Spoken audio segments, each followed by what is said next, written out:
This is Hello Glass with another glass artist interview. What is your name and are you a glass blower? Ken Culo, yes. How long have you been blowing glass and do you consider yourself a master? 10 years? No, not anywhere close. Your I'm a favorite, hack. your favorite style or type of glass to create with? Well, obviously Boro, but I think there's a lot of different really good styles out there. I like the organic movement quite a bit right now, using some of the frit to create texture. I think that's really hot. Still a big fan of just straight old color change. Fuming is a lost art, so I mean I'm going to have to hang with the old school shit. What state do you call home for your glass shop? Arizona. Do you own or work under a glass brand or an art name? Chameleon Glass. Yeah. Do you make your living solely off glass blowing? Yes, I do. If you could blow glass with anyone living, who would that be? I'd go with Jason Lee. What style or technique of glass is hardest for you? Right now, what's hardest for me is I'm trying to work into warm glass, which is fusing and slumping. And there's not a lot of people doing fusing and slumping with Boro. So I'm kind of doing trial and error. There's a lot of haze on the glass when you use the wrong temperatures. People say their kilns are very uniformly thermodynamic, and they're not. So I get different affectations in the glass in different areas of the kiln, but that's what I'm struggling right now.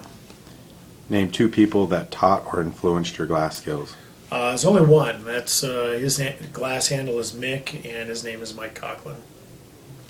Is there any style or technique of glass that you would or will learn in the future? Currently working on warm glass, slumping, fusing.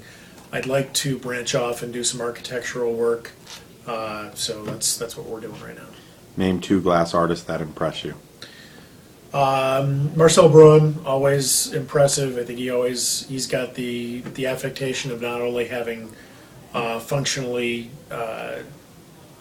incredibly strong, sturdy stuff.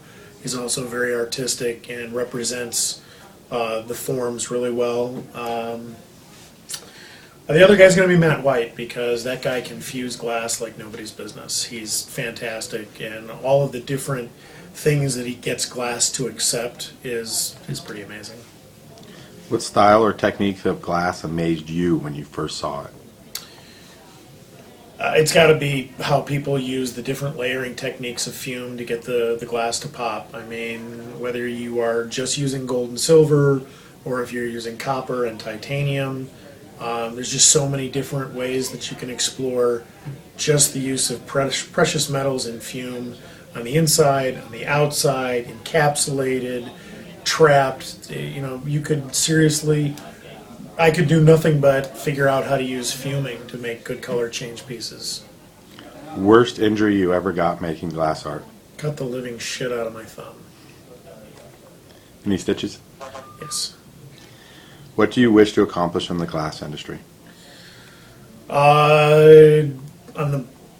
I'd like it to be accepted as artwork, functional as it may be, and I'm working on that. We just were successful with getting AZ Prop 203 pushed through.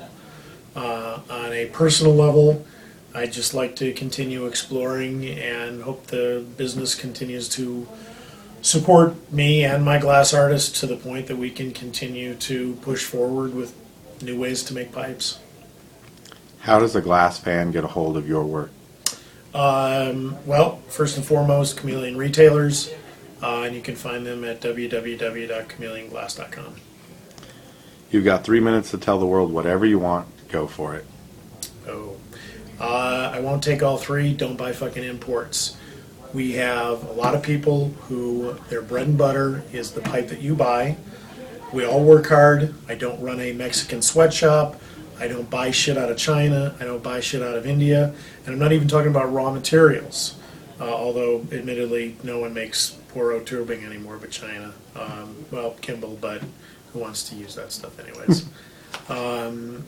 You know, I really would tell people, find out, research the glass. Just because we're not named artists, like some of the people I've talked about, doesn't mean our production stuff doesn't warrant your respect and purchase.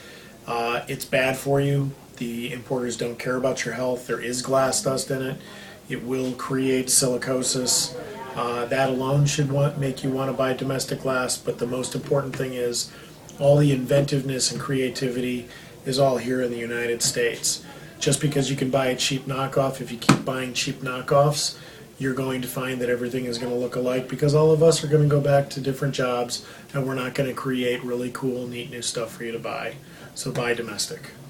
This was Hello Glass with another Real Glass Artist interview. Thank you so much for your time.